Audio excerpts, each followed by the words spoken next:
Ya, halo, selamat siang pemirsa IDX Channel. Kembali berjumpa dalam IDX Precision Closing bersama saya Fajar Royo. Sejumlah informasi dari dunia ekonomi dan bisnis akan kami sajikan untuk Anda. Dan inilah IDX Precision Closing selengkapnya.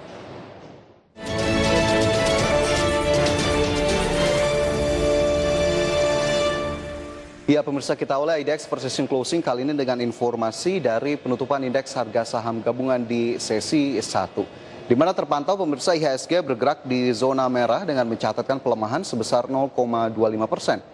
IHSG turun ke level 6.257.278.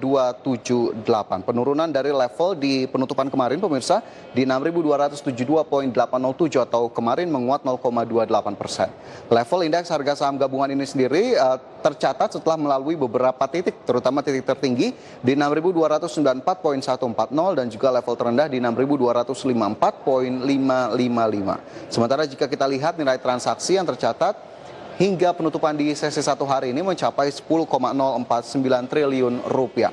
Adapun pelemahan dari indeks harga saham gabungan ini sendiri terlihat dari pergerakan sejumlah saham, di mana diantaranya 252 saham mengalami pelemahan, kemudian 184 saham menguat, dan 190 saham lainnya masih mengalami pergerakan yang stagnan. Meski mengalami pelemahan pada sesi 1 kali ini pemirsa, namun secara year to date, indeks harga saham gabungan membukukan kinerja positif dengan mencatatkan kenaikan 2,39%. Begitu pula dengan kinerja selama 3 bulan dan juga 6 bulan terakhir yang menguat 13 dan juga 21%. Dan di penutupan perdagangan sesi 1 kali ini pemirsa, nilai transaksi yang dibukukan oleh investor asing pada sesi 1 kali ini mencatatkan net buy di pasar reguler mencapai 140,27 miliar rupiah, capaian yang cukup positif di tengah pelemahan dari indeks harga saham gabungan. Sementara itu dari posisi indeks harga saham gabungan pemirsa, ada saham-saham apa saja yang kemudian masuk dalam top gainers dan juga top losers. 4 diantaranya dapat Anda cermati di layar televisi Anda pemirsa. Adapun saham-saham lainnya juga masuk dalam kategori top gainers, diantaranya ada BBHI yang naik 24,71%. Ke level 1060, BBYB naik 23,66%, BABP menguat 21,82% dan juga dan Banknet Indonesia Syariah yang kembali mencatatkan penguatan 21,77% ke level 1790. Sementara itu pemirsa, saham-saham yang masuk dalam kategori top losers. 4 dari kategori top losers ada di layar televisi Anda, sementara saham-saham lainnya juga dapat saya sampaikan. Ada Elsa turun 2,36%, PTBA melemah 2,21%, kemudian INKP melemah 1,41%. Bank Rakyat Indonesia juga mencatatkan penurunan 1,04% dan Pegas melemah 1,03%. Kemudian dari top gainers dan juga top losers kita ke pergerakan sektoral, di mana saham-saham yang mencatat sektor-sektor yang mencatatkan pergerakan positif ataupun negatif hingga penutupan di sesi 1 kali ini. Di antaranya sektor perkebunan menguat 0,41%, keuangan menguat 0,29%, industri dasar terkoreksi 1,48% dan pertambangan melemah 1,13%. Ya, dari posisi indeks harga saham gabungan pemirsa, kita ke informasi emiten, di mana emiten grup MNC, PT MNC Vision Networks Tbk mencatat peningkatan performa yang signifikan dari 3 lini bisnis sepanjang 2020. Kinerja tersebut membuat perseroan optimis bisa menggenjot kinerja pada tahun ini.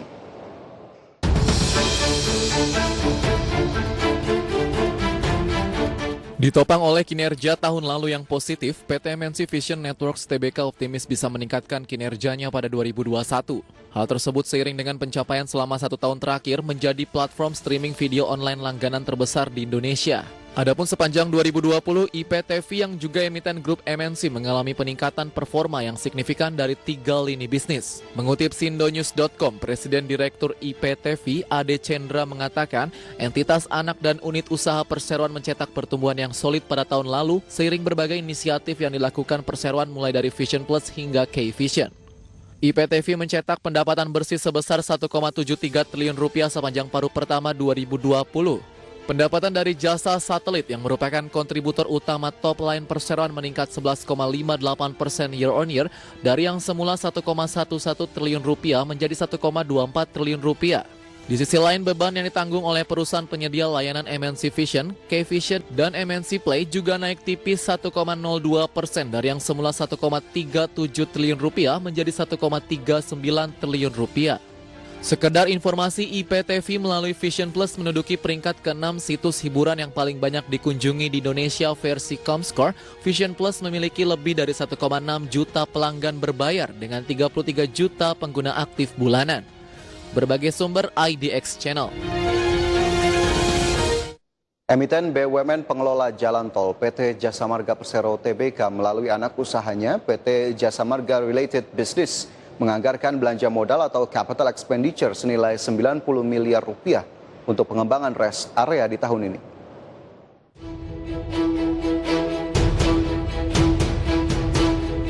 Tahun ini untuk ekspansi usahanya PT Jasa Marga Persero Tbk melalui anak usahanya PT Jasa Marga Related Business telah menganggarkan belanja modal atau capital expenditure senilai 90 miliar rupiah untuk pengembangan rest area. Mengutip bisnis.com, Manager Corporate ADM and Communication Jasa Marga Related Business, Rahavika Putri mengatakan rencana capex senilai 90 miliar rupiah akan digunakan untuk pengembangan tempat istirahat dan pelayanan di beberapa daerah. Antara lain Surabaya Mojokerto, Gempol Pasuruan, dan Pandaan Malang, serta penataan rest area di ruas Palikanci. Terkait mengenai pengembangan rest area terpadu yang diatur dalam Undang-Undang Cipta Kerja, Rahavika menyampaikan pihaknya masih menunggu pengesahan peraturan Menteri PUPR tentang tempat istirahat dan pelayanan. Adapun Jasa Marga Bisnis terkait bergerak entitas anak JSMR yang bergerak di bidang usaha non-jalan tol, lini bisnis Persero mencakup pengembangan properti, pengembangan dan pengelolaan rest area di seluruh Indonesia, unit pengelolaan iklan dan utilitas, pengembangan bisnis digital, serta pengelolaan gedung. Berbagai sumber, IDX Channel. Tingkat keterisian tamu PT East Park Hotel Tbk pada bulan Januari 2021 mulai membaik, yakni mencapai level 47,24%. Hal tersebut setelah perseroan menerapkan strategi penawaran promosi staycation sehingga manjur mengerek okupansi.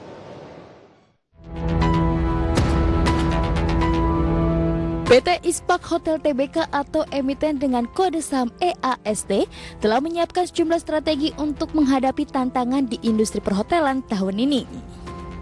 Strategi tersebut berhasil setelah tren positif mulai memberikan harapan kepada seluruh perusahaan untuk melanjutkan perjalanan pada 2021. Januari 2021 kinerja EAST mulai membaik, yakni mencapai level 47,24%.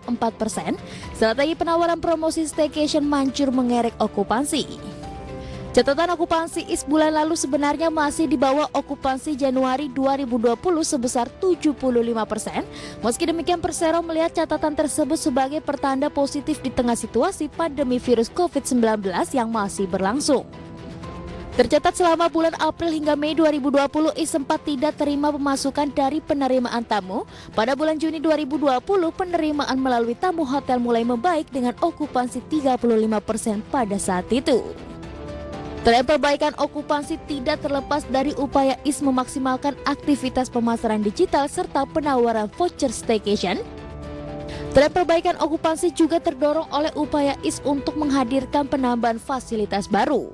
Sebelumnya mereka merilis fasilitas berkendara ATV dengan tajuk ATV Ride Safari pada pertengahan 2020. Berbagai sumber, IDX Channel. IDX for Session Closing akan segera kembali dengan informasi lainnya usai jeda.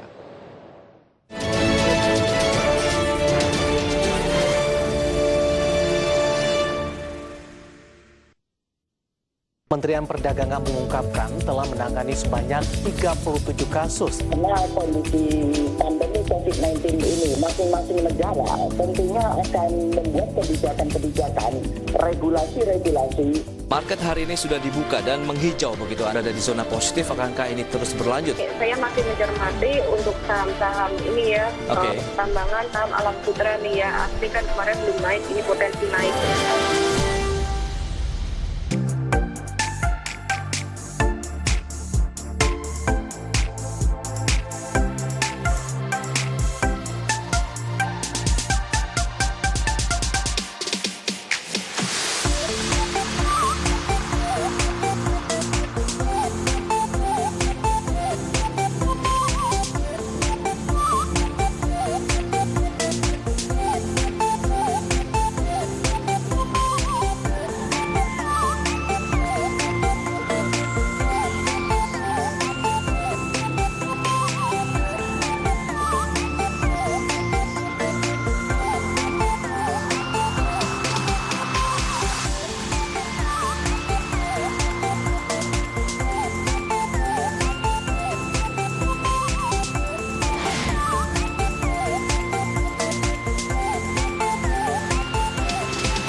Presiden Joko Widodo memiliki optimisme yang tinggi terkait dengan proses vaksinasi nasional yang sedang dilakukan saat ini.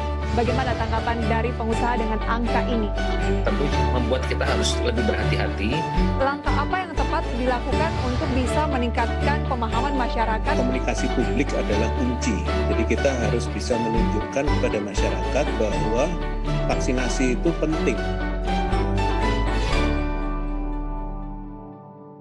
Kementerian Pariwisata dan Ekonomi Kreatif telah menyiapkan 3 program yang menjadi langkah awal untuk membangkitkan pariwisata di tahun 2021. Pemerintah menegaskan tetap fokus pada aspek kesehatan masyarakat.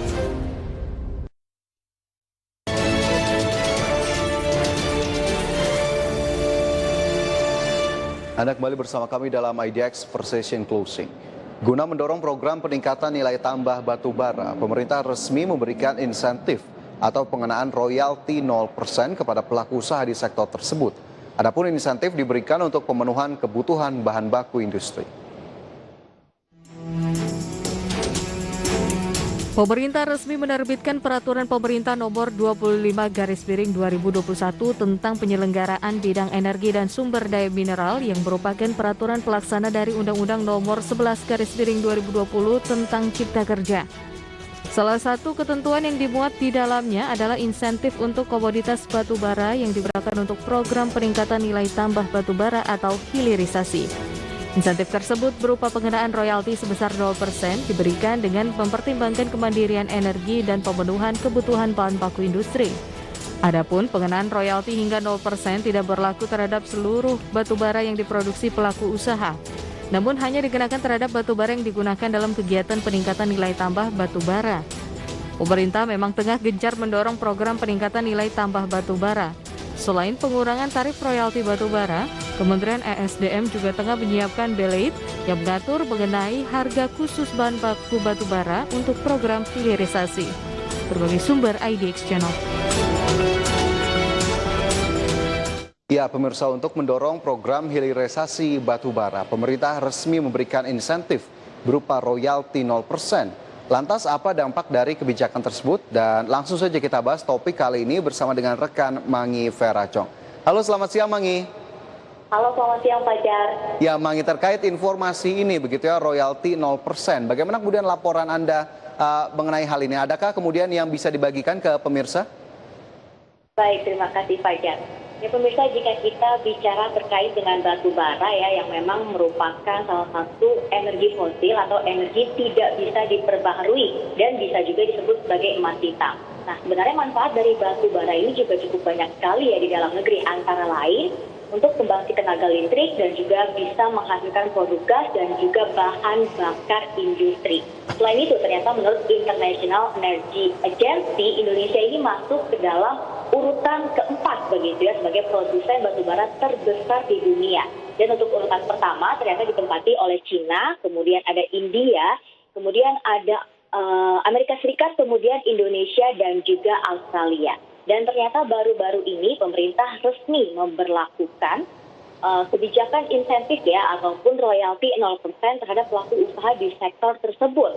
Tapi ternyata tidak semua jenis batu bara ini diberlakukan royalti 0%, karena ternyata hal tersebut hanya berlaku terhadap batu bara yang telah memiliki nilai tambah atau di sektor hilirisasi begitu ya. Salah satu contohnya adalah batu bara yang kembali diolah atau telah diolah menjadi dimethyl ether ataupun DME, yang ternyata ini bermanfaat sekali ya, karena merupakan salah satu bahan pokok dalam pembuatan LPG Fajar.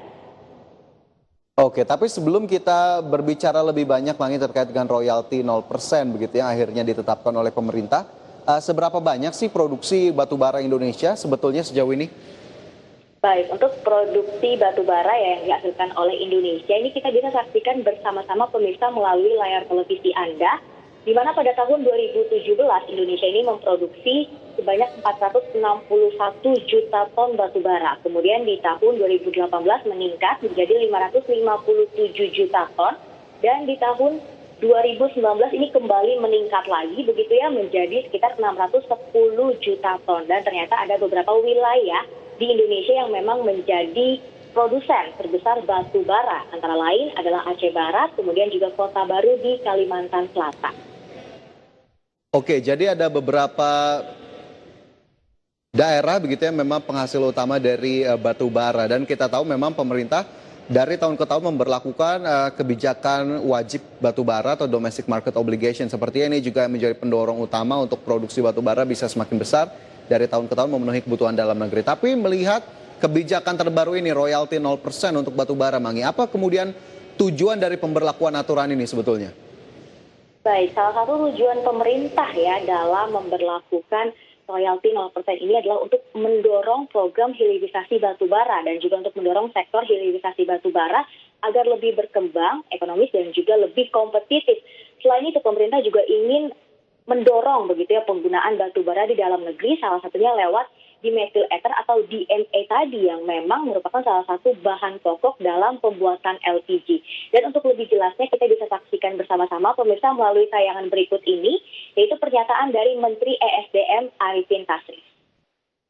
Pemerintah terus mendorong pemanfaatan batu bara untuk kepentingan dalam negeri. Salah satunya mendukung pemanfaatan batu bara menjadi dimethyl ether sebagai alternatif energi untuk menggantikan LPG. Pada tahun 2020, pemanfaatan batu bara domestik mencapai 132 juta ton dari produksinya yang sebesar 558 juta ton. Sedangkan DMO batu bara di tahun 2021 ditargetkan sebesar 137,5 juta ton dari target produksi nasional 550 juta ton. Juga pemirsa, salah satu tujuan pemerintah lainnya dalam royalti 0% ini adalah untuk menekan impor LPG. Karena tadi saya juga sudah sempat sampaikan di awal ya bahwa pemerintah ini ingin memaksimalkan penggunaan batu bara, salah satunya yang sudah diolah menjadi dimethyl ether untuk dijadikan bahan baku dalam pembuatan LPG. Karena saat ini Indonesia masih sekali begitu ya melakukan impor LPG dari beberapa negara lainnya. Dan ternyata pemerintah juga sebenarnya ini sedang menyelamatkan dunia usaha ya di sektor pertambangan terutama batu bara. Karena di tengah pandemi COVID-19 ini bisa kita katakan secara tidak langsung permintaan akan batu bara ini sudah mulai menurun. Karena memang beberapa negara begitu ya sudah mulai memanfaatkan energi baru terbarukan karena batu bara ini dianggap kurang ramah lingkungan. Dan sebenarnya ada dua hal ya yang memang menjadi kewajiban begitu dari pelaku usaha di sektor pertambangan atau batu bara berupa pembayaran pajak kepada negara dan juga berupa royalti. Jadi royalti ini memang merupakan pemasukan bagi negara yang berasal dari bukan pajak dan kemudian sejauh ini begitu ya menurut Fajar sebenarnya berapa persen sih royalti yang harus dibayarkan oleh pelaku usaha sebelum adanya kebijakan royalti 0% ini, Fajar, kepada negara, silakan.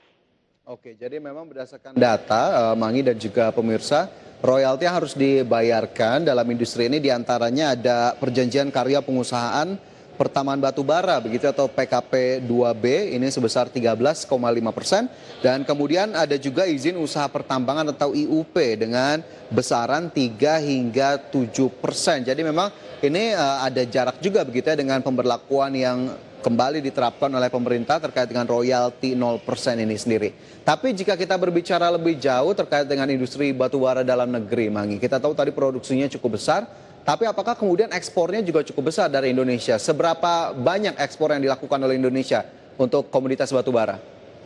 Baik, terkait dengan ekspor batu bara yang dilakukan oleh Indonesia ya, ternyata di tahun 2018 ini volume ekspornya ya, ternyata mencapai 429 juta ton. Kemudian di tahun 2019 kembali meningkat lagi ya, menjadi sekitar 455 juta ton. Dan ketika memasuki 2020 tepatnya sampai dengan bulan Juli ini ternyata sudah mulai menunjukkan adanya penurunan yaitu sekitar 175,15 juta ton. Selain itu ternyata untuk nilai ekspor ya di tahun 2018 untuk batu bara sendiri ini mencapai sekitar 24 miliar dolar Amerika. Dan ternyata selama ini batu bara yang dihasilkan oleh Indonesia ini lebih banyak diekspor keluar begitu ya dibandingkan digunakan di dalam negeri sendiri. Dan ternyata untuk penggunaan batu bara di dalam negeri sendiri ini saya juga ingin sampaikan sedikit datanya kepada Fajar dan pemirsa.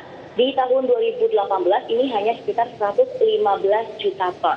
Kemudian di tahun 2019 proyeksi penggunaan batu bara begitu ya, ini di kisaran 120 sampai dengan 125 juta ton. Jadi memang dari kebijakan royalti 0% ini sebenarnya pemerintah ingin mendorong bagaimana caranya batu bara ini bisa lebih banyak digunakan di dalam negeri dibandingkan dengan diekspor ke luar negeri. Karena kembali saya tegaskan, batu bara ini jika diolah lagi begitu ya bisa menjadi dimethyl ether atau DME yang memang merupakan satu bahan pokok dalam membuat LPG, Pak Jar. Karena saat ini Indonesia masih melakukan impor LPG besar-besar atau secara masif, Pak Jar. Oke, jadi ini ada keterkaitan antara batu bara, penggunaannya di dalam negeri dan juga pemakaian LPG yang juga kita tahu memang masih didominasi oleh impor. Nah, tapi apakah kemudian volume impornya cukup besar? Adakah data-datanya Mangi terkait impor LPG? Baik, saya coba sampaikan data begitu ya kepada Fajar dan pemirsa terkait dengan volume impor LPG yang dilakukan oleh Indonesia di setiap tahunnya. Dan kita juga bisa saksikan bersama-sama pemirsa melalui layar televisi Anda. Di tahun 2018 impor LPG ternyata ini mencapai 5,5 juta ton.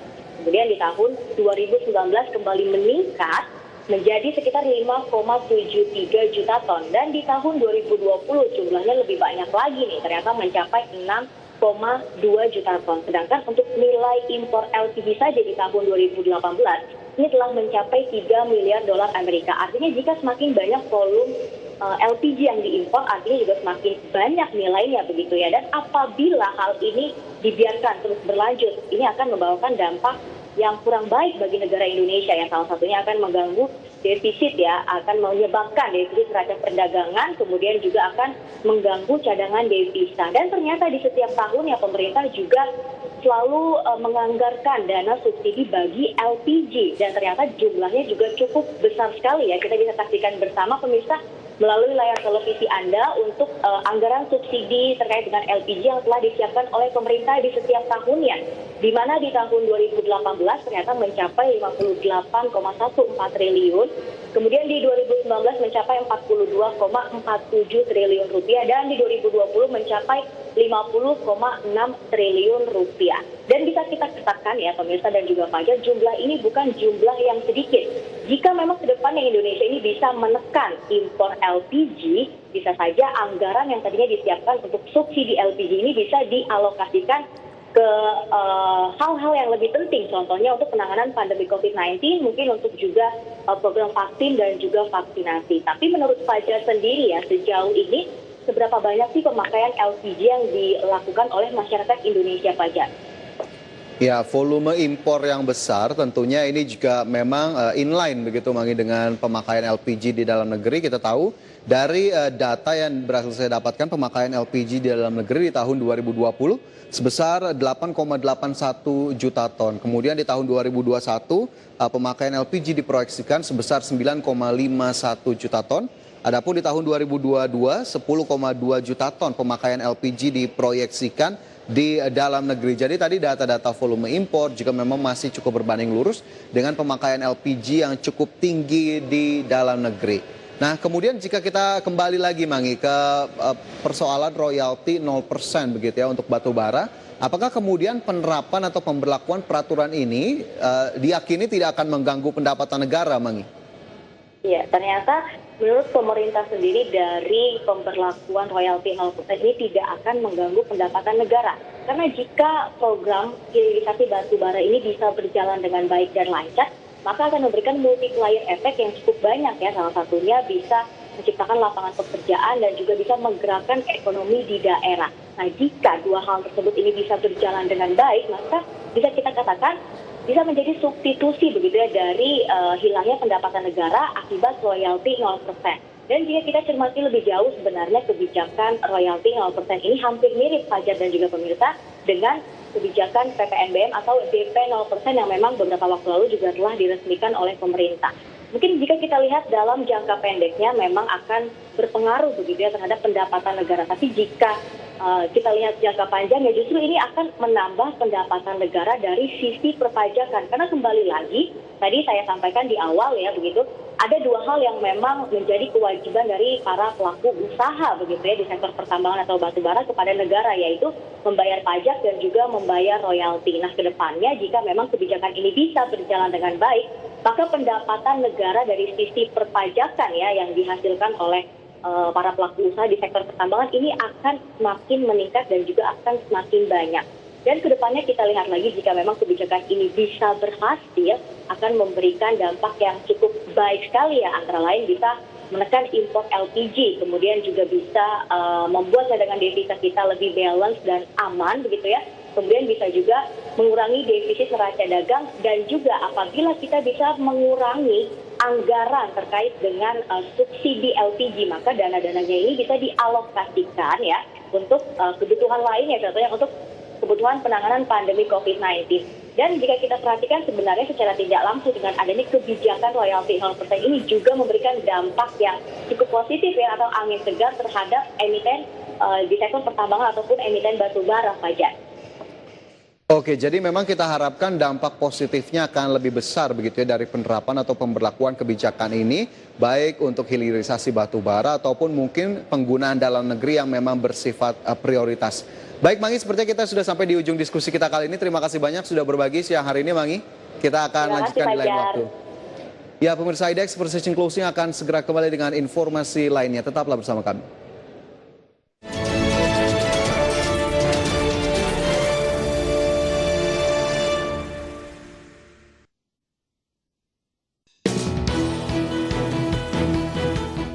IDX Channel, the Indonesia Stock Exchange channel, is the authorized capital market channel in Indonesia.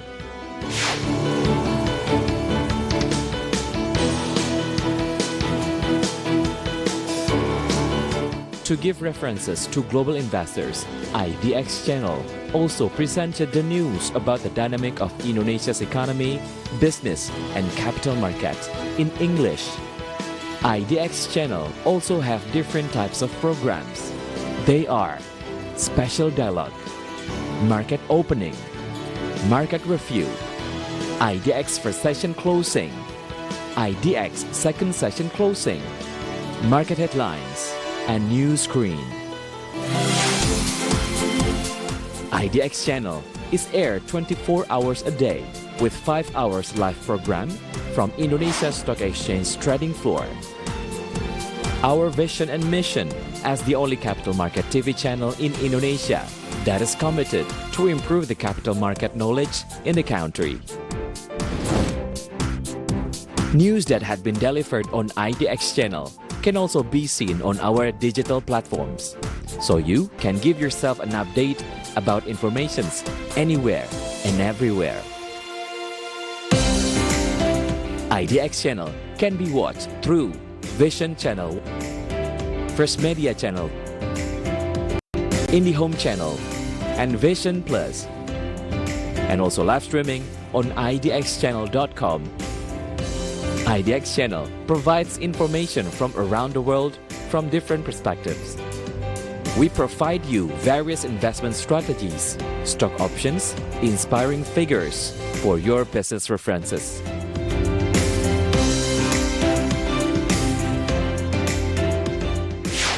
IDX Channel, your trustworthy economic, business, and capital market channel.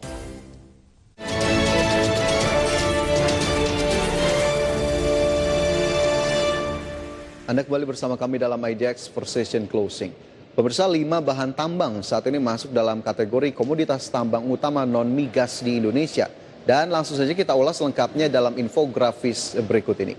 Kita ke grafis yang pertama pemirsa, ini merupakan 5 komoditas utama tambang non-migas di Indonesia.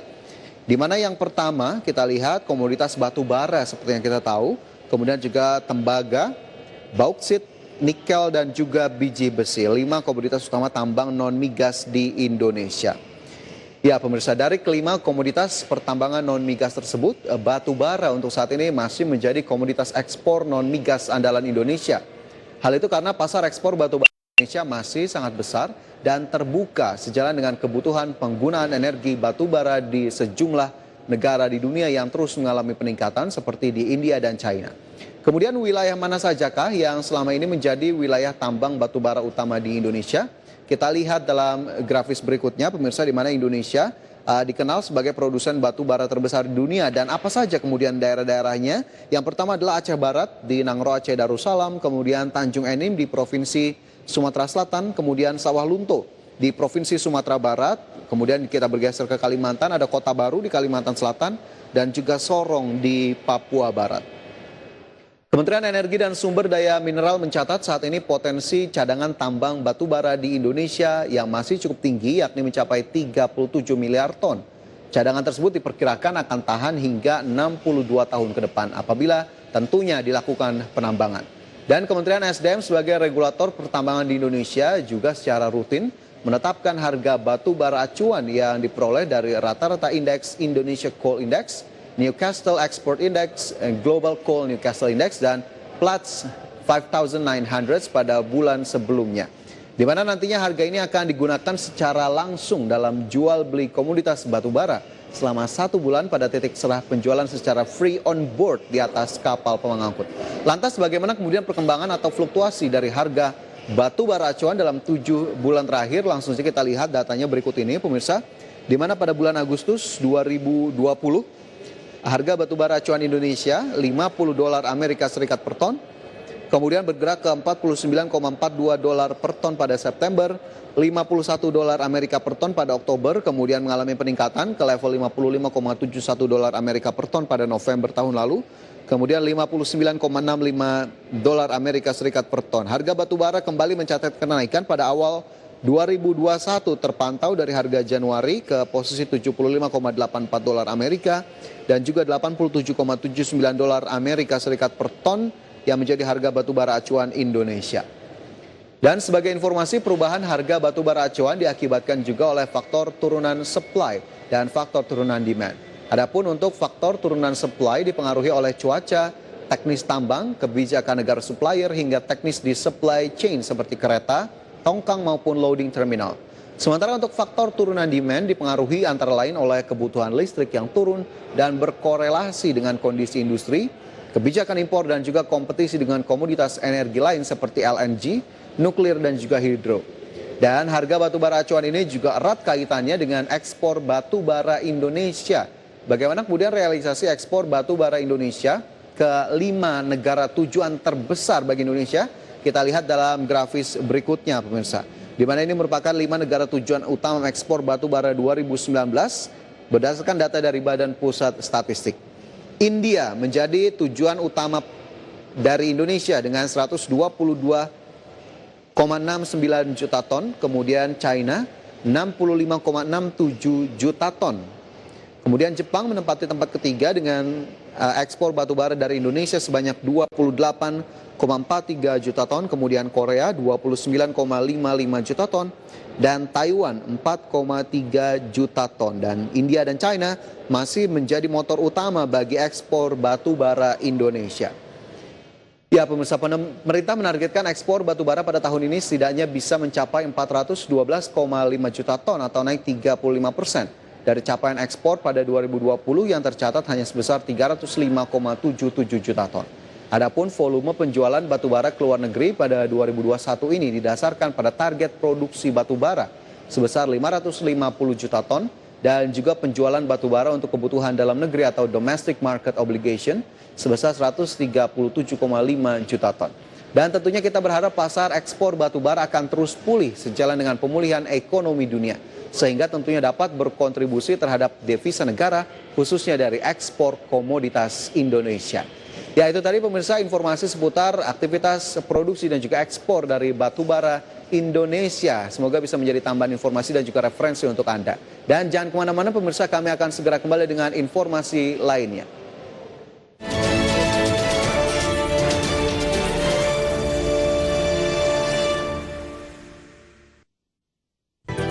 I'm Clara Antawijaya. I'm associate producer and news presenter on Market Headlines. As Market Headlines starts at 4:30 p.m., which is in line with the closing market, therefore we summarize market conditions only for you. And my job in here as a journalist, I give concise and and accurate news for the audience. And also, being a journalist is not only a job for me, but it is also a passion. Presiden Joko Widodo memiliki optimisme yang tinggi terkait dengan proses vaksinasi nasional yang sedang dilakukan saat ini. Bagaimana tanggapan dari pengusaha dengan angka ini? Tentu membuat kita harus lebih berhati-hati. Langkah apa yang tepat dilakukan untuk bisa meningkatkan pemahaman masyarakat? Komunikasi publik adalah kunci. Jadi kita harus bisa menunjukkan kepada masyarakat bahwa vaksinasi itu penting. Kementerian Pariwisata dan Ekonomi Kreatif telah menyiapkan 3 program yang menjadi langkah awal untuk membangkitkan pariwisata di tahun 2021. Pemerintah menegaskan bahwa di awal tahun 2021 ini tetap fokus pada aspek kesehatan masyarakat. Kita melihat bahwa tren positif itu terjadi karena pertumbuhan kuartal ke kuartal itu sudah di 5,05%. Pemerintah memastikan akan mengubah bantuan sosial di wilayah Jabodetabek dari skema bantuan sembako menjadi bantuan langsung tunai.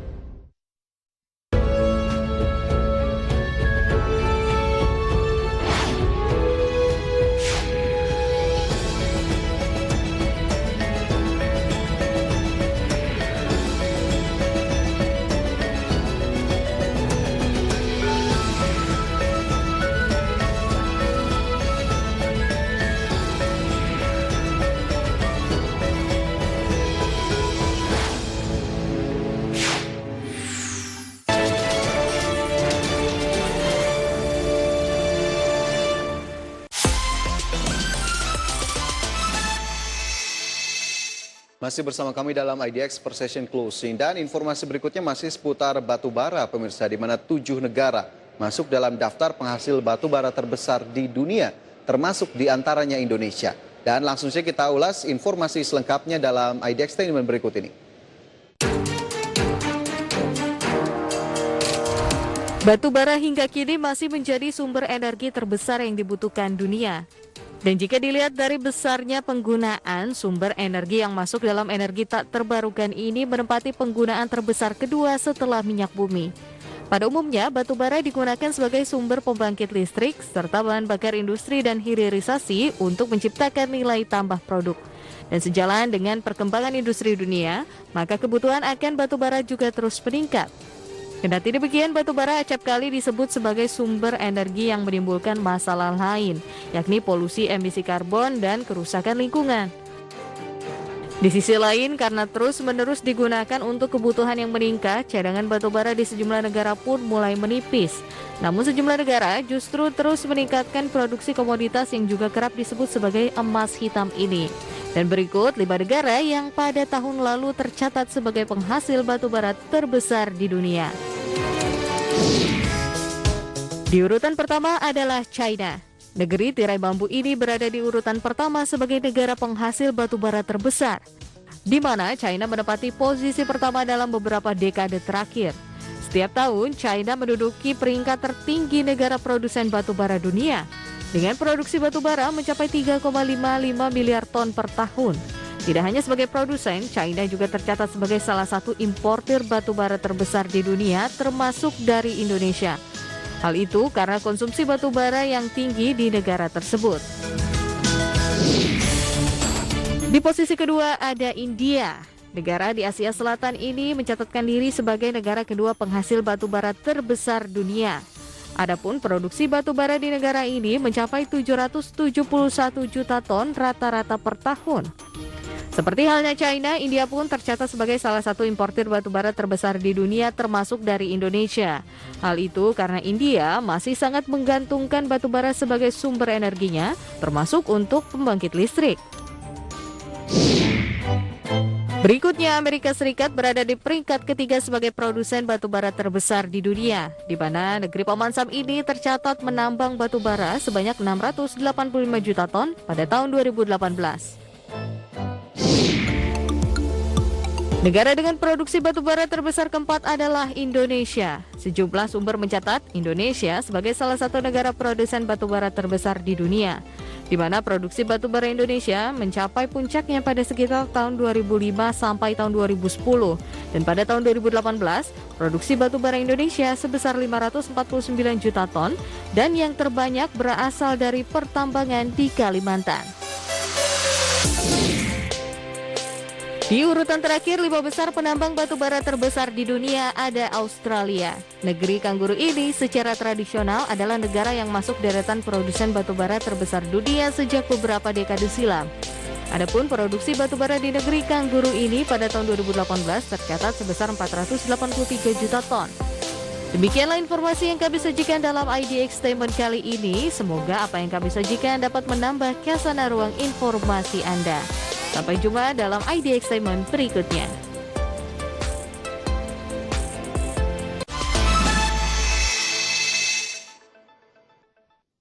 Kami akan segera hadir dengan informasi dari mancanegara. Tetaplah bersama kami dalam IDX Precision Closing.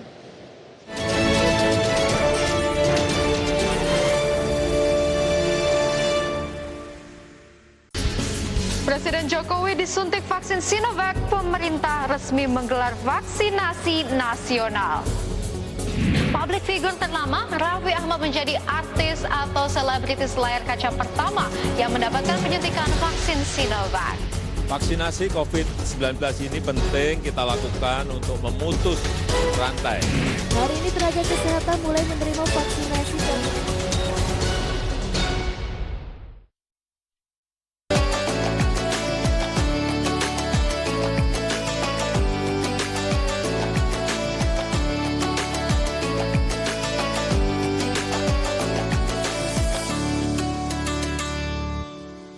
Presiden Joko Widodo memiliki optimisme yang tinggi terkait dengan proses vaksinasi nasional yang sedang dilakukan saat ini.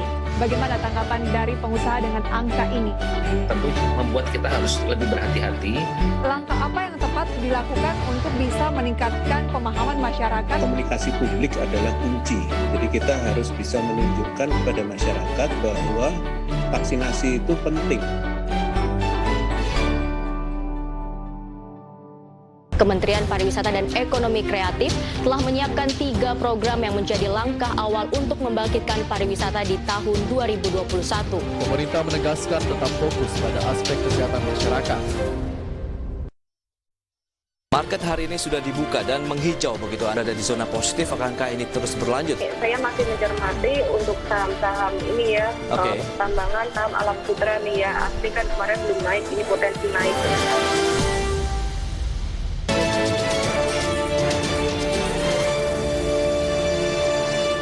Terima kasih Anda masih bersama kami. Kita ke informasi mancanegara. Angka pengangguran di Inggris naik menjadi 5,1%. Kenaikan terjadi dalam tempo 3 bulan terakhir pada 2020. Kenaikan yang terjadi di Inggris merupakan yang tertinggi sejak kuartal pertama 2016. Pandemi COVID membawa Inggris pada peningkatan angka pengangguran. Tercatat Inggris mengalami peningkatan 5,1% dalam waktu 3 bulan terakhir pada tahun 2020. Akan tetapi angka tersebut masih lebih rendah dibandingkan tahun 2016 dikarenakan adanya skema bantuan pemerintah selama pandemi COVID-19. Data dari Statistik Nasional Inggris memperlihatkan jumlah karyawan dalam daftar gaji perusahaan pada Januari 2021 memperlihatkan ada kenaikan sebanyak 83.000 dari Desember 2020. Angka rata-rata pengangguran di Inggris ini mirip dengan proyeksi survei yang dilakukan oleh Reuters terhadap para ekonom. Pada Januari 2021, ada kenaikan pembayaran gaji karyawan yang terjadi antara Desember 2020 hingga Januari 2021 atau tertinggi sejak Januari 2015. Program subsidi pengangguran yang diterapkan bisa dibilang yang termahal dalam kebijakan Inggris yang diterbitkan gara-gara wabah virus corona. Inggris telah menyiapkan anggaran yang diperkirakan mencapai 70 miliar pound sterling atau setara 1,3 triliun rupiah dan diperkirakan berakhir pada 30 April 2021. Bank Sentral Inggris mengatakan perkiraan angka pengangguran di Inggris bakal naik sampai hingga 8% pada pertengahan 2021 atau persisnya setelah skema subsidi pengangguran berakhir. Berbagai sumber IDX Channel.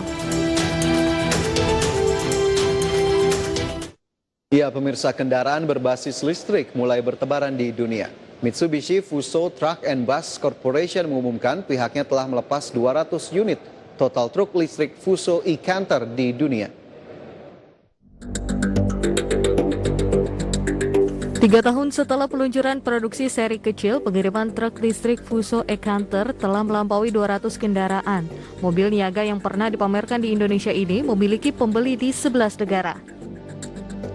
Pelanggan Fuso e-Canter listrik tersebar di berbagai kota sebanyak 140 dan tersebar di 11 negara seperti New York, Tokyo, Berlin, London, Amsterdam, Paris, Dublin, Oslo, Copenhagen, Helsinki, hingga Lisbon. Secara rinci, lebih dari 60 Fuso e-Canter saat ini berada di Jepang, wilayah Kanto, Kansai, Hokuriku, Sanin, dan Tokai.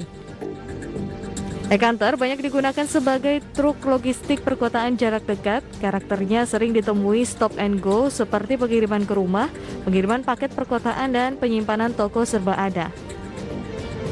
Sebagai pelopor truk listrik, Fuso telah menetapkan visi untuk mempercepat elektrifikasi dan transportasi lokal tanpa emisi dalam industri kendaraan komersial. Sejalan dengan strategi keberlanjutan truk Daimler, Fuso memimpin industri kendaraan komersial ke masa depan dan menargetkan memiliki semua kendaraan baru di triad tank to wheel CO2 netral pada 2039. Dengan demikian, truk listrik Fuso e-Canter memainkan peran penting dalam mencapai transportasi bebas karbon dengan penggerakan menuju masyarakat netral karbon yang ditangani oleh berbagai pemerintah di negara-negara Eropa maupun di luar negeri. Berbagai sumber IDX Channel. Ya, dari dunia otomotif, pemirsa, kita bergeser ke industri teknologi, di mana Huawei Technologies dilaporkan mengurangi pesanan komponen handphone hingga lebih dari 60% pada 2021. Hal tersebut dilakukan karena Huawei tidak memiliki izin dari pemerintah Amerika Serikat untuk mengimpor komponen untuk model 5G.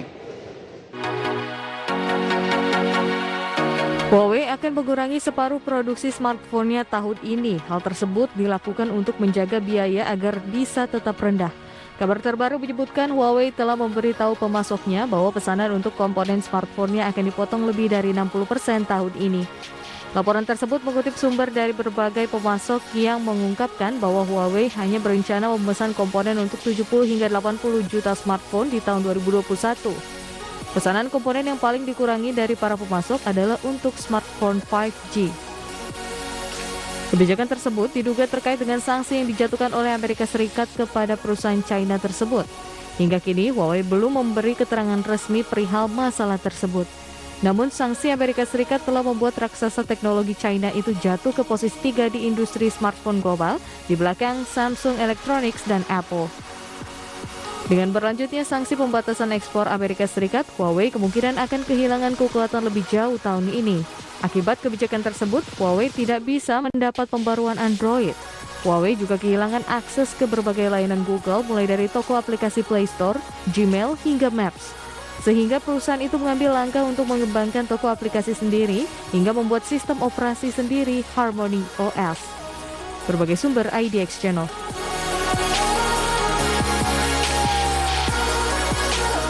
Ya, masih dari dunia teknologi, pemirsa, di mana Apple berhasil menjadi raja smartphone dunia di kuartal 4 2020.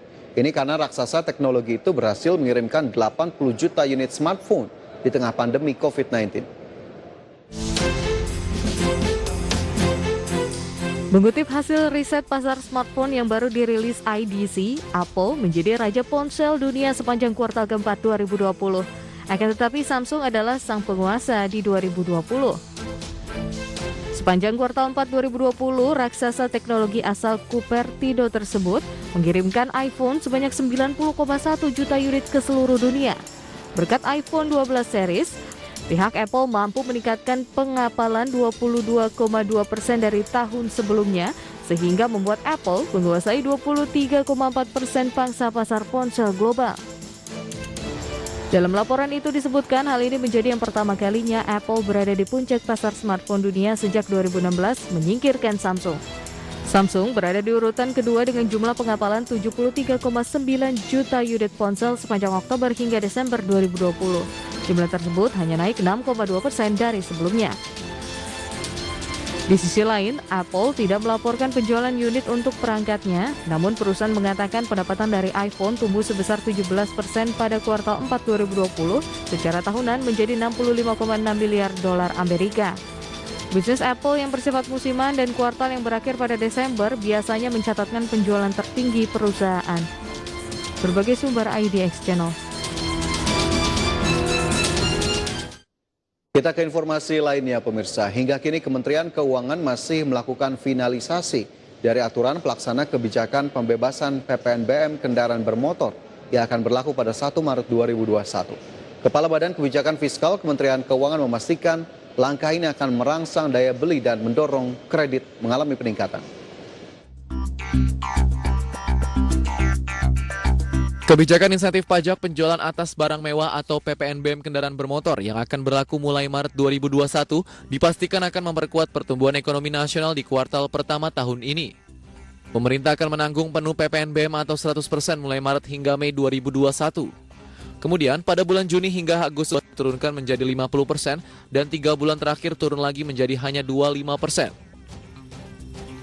Kepala Badan Kebijakan Fiskal Kementerian Keuangan Febrio Nathan Kacaribu menjelaskan, pembebasan PPNBM kendaraan bermotor diharapkan bisa langsung mendorong pertumbuhan ekonomi kuartal pertama 2021.